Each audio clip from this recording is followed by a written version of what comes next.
was weighing like 297 pounds, and I had to make a change in my life. You know, I was at an all-time low, and I wasn't going anywhere, and I was exactly what everybody said I was gonna be, which was nothing. This man is a self-made beast. Widely considered to be the toughest man on the planet and one of the greatest endurance athletes of all time. I was just an insecure, scared kid. And the only way I could find myself was to put myself through the worst thing possible. He's the only member of the U.S. Armed Forces to complete SEAL training, the U.S. Army Ranger School, and the Air Force Tactical Air Controller training. He's completed the infamous destroyer of men known as Hell Week 3 times, including 2 in a single year, and one that he started and finished with multiple stress fractures and a hernia. No one was here to help me. And the feeling I had every morning, I started shaving my head when I was 16 years old. And the feeling I had every morning, I looked in the mirror, was horrible. And I didn't want to feel like that anymore. And how I felt was a kid going nowhere, a kid that was scared. And most kids will accept that and look for help. But the best thing that happened to me, no one helped me. He served in combat in Iraq, was the bodyguard for the Iraqi Prime Minister. He once held the Guinness World Record for most pull-ups in 24 hours at 4,030. No one felt sorry for me. No one looked at me and said, like this day and age, they'll take you in and they'll tell everybody, stop picking on this person. Back then, they didn't care. I had to build calluses in my brain the same way I built calluses on my hands. So I broke the Guinness Book of World Records for pull-ups a long time ago, but I failed at it twice. And I did 67,000 pull-ups in trying to break this record. So to do 4,030 pull-ups, I had to do 67,000 for training for that. He's run eight consecutive 100-mile races over 8 back-to-back weekends. He ran over 7,000 miles in a single year, and that is the equivalent of running 267 marathons. I saw myself as the weakest person God ever created. You had to have a goal. My goal was the only person that's gonna turn this person around is me. The only way I can turn around is put myself through the worst things possible a human being can ever endure. And that'd be the only way that I can build this brain to handle anything that comes in front of it, callousing my mind through pain and suffering.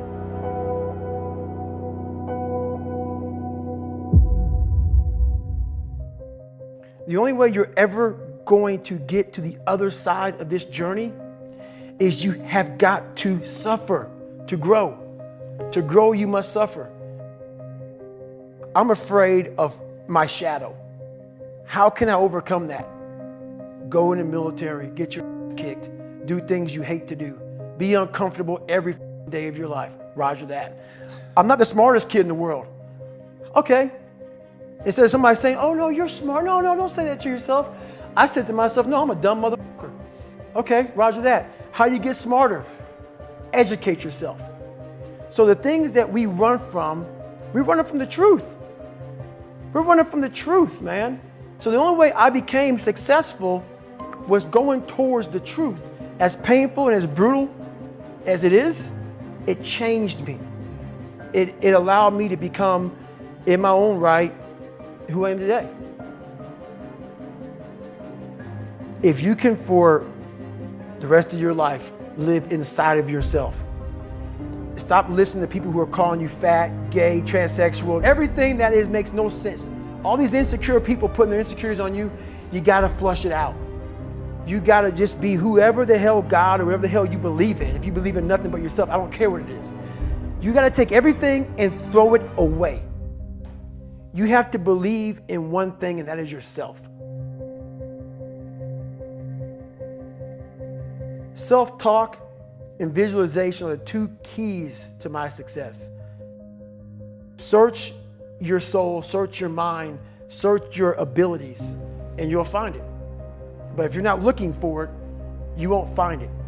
So you gotta go start your journey. And the journey starts with you finding, why the hell am I here on this planet Earth? Why am I here? And if you don't know that, you will live the rest of your life searching always asking the question, why? I use the hurt you're trying to put on me, I flip it upside down and use it. You trying to use it for kryptonite? No, it's power pillars for me. I'm using it for strength. I just flip negative into positive, that's all it is. You might be called some Jewish word or some gay word. It's okay.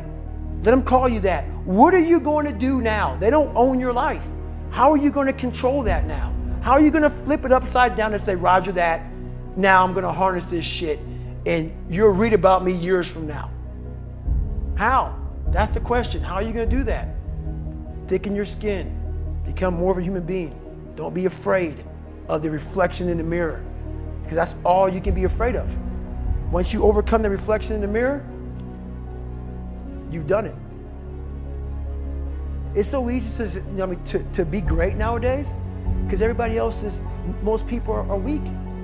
This is a softened generation. So if you have any mental toughness, any ability, if you have any fraction of self-discipline, the ability to not want to do it but still do it. People have a hard thing understand. I hate to run. And what makes me so crazy, it doesn't anymore, is people go, well, why do you run if you hate it? What are you talking about? I don't want to take showers and eat either. I hate that too. That's life, man. It wasn't until I changed that mentality that I became somebody. I hated going to school, so guess what? I was dumb as shit. But if you can get through to doing things that you hate to do, on the other side is greatness. That's what people don't understand. By me running, I am callous in my mind. I'm not training for a race. I'm training for life. I'm training for the time when I get that 2 o'clock in the morning call that my mom is dead or something happens tragic in life. I don't fall apart. I'm training my mind and my body and my spirit so it's all one, so I can handle what life is going to throw at me. Because the life I've lived, it throws a whole bunch at you. And if you're not physically and mentally prepared for that, you're just going to crumble and you're good for nobody. So the accountability mirror is something that I kind of came up with in high school. Like I said, I started shaving my head when I was 16. And I got caught up in trying to impress so many people because no one liked me. So I developed so many different identities. Let me sag my pants. You know, let me pull my pants up. Let me talk this way or act this way or be this way or whatever the hell it may be. God, dog, there's so many different things I did to try to fit in with so many different groups that when you look in the mirror, that's the one person you can't lie to. So every morning I would shave my head thinking, God, I would reflect back on some of the lies I may have told somebody or some of the ways I acted that I didn't feel comfortable doing. And I did it to impress other normal people. The key word there is normal, everyday people. I was trying to make other people like me. How pathetic is that? So this mirror would always tell me, my reflection would say, God, you are a pathetic man. How does that feel every day to be this way? So I would just start having myself accountable. How did I attack today? How did I attack yesterday? And if I didn't do something I was proud of, I would write down a sticky note and I would fix it. So then my senior year in high school, it was a totally different David Goggins. What brings me joy and happiness is knowing how beautiful the mind is. And I'm one of the few people that didn't read about it, didn't experience it through some drug.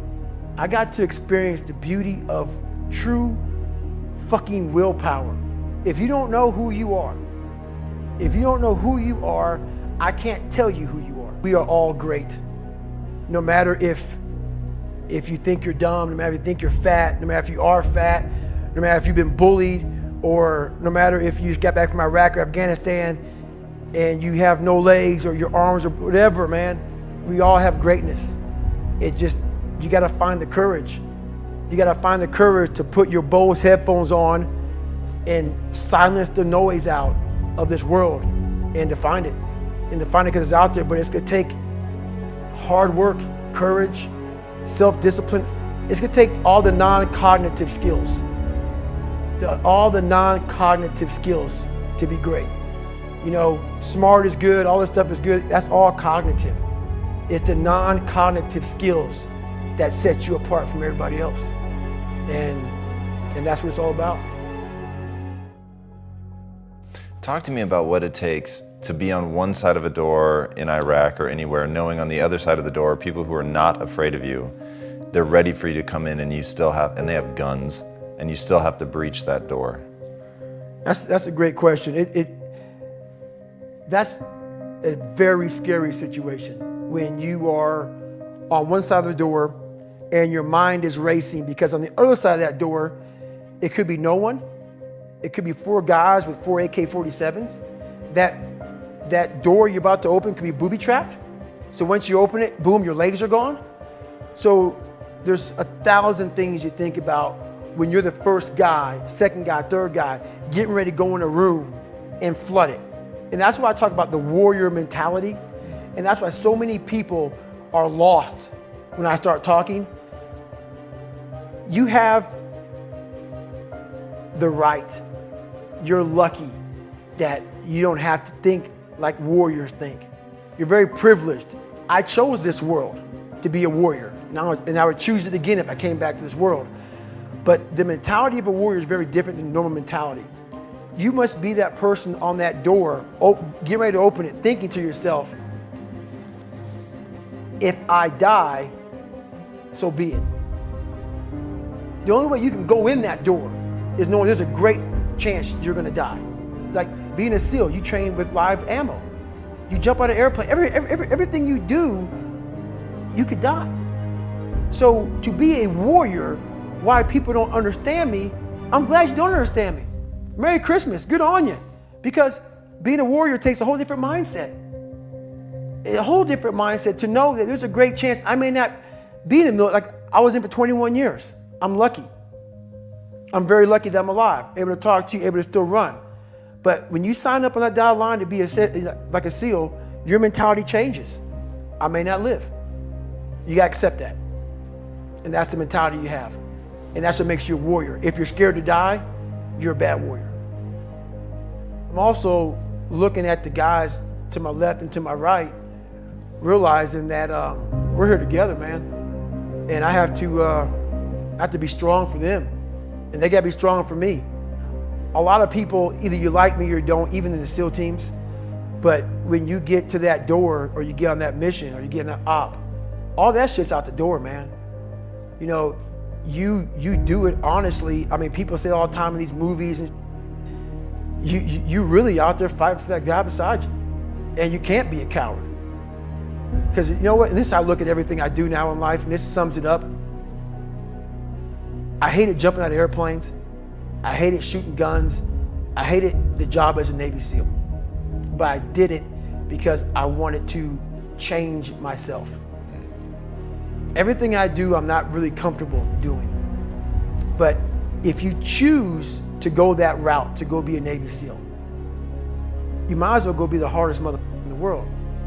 Because if you're choosing to do something, you have 2 routes. You can go there and be a little weak person and get through barely, and that's your reputation. Or you can go through the hardest guy you can possibly be, and that's your reputation. So my whole thing is, if you're gonna choose to open that door in Iraq or Afghanistan, open the motherfucker, go in hard. Because they're gonna remember you by slowly opening it and peeking in. So if you're gonna open it, and you made the mind to open it, don't crack it open. Open the door, go in. That's with life. If you're choosing to do something, attack it. Because they're gonna remember you as not attacking it. So I want to be remembered. You can hate me, but there's one thing you can't say about me. I didn't attack it. So that's the mentality you have. If you're gonna do something, you might as well attack it, because you can do it anyway. Right. Who on this earth would still be going right now? You are. You are.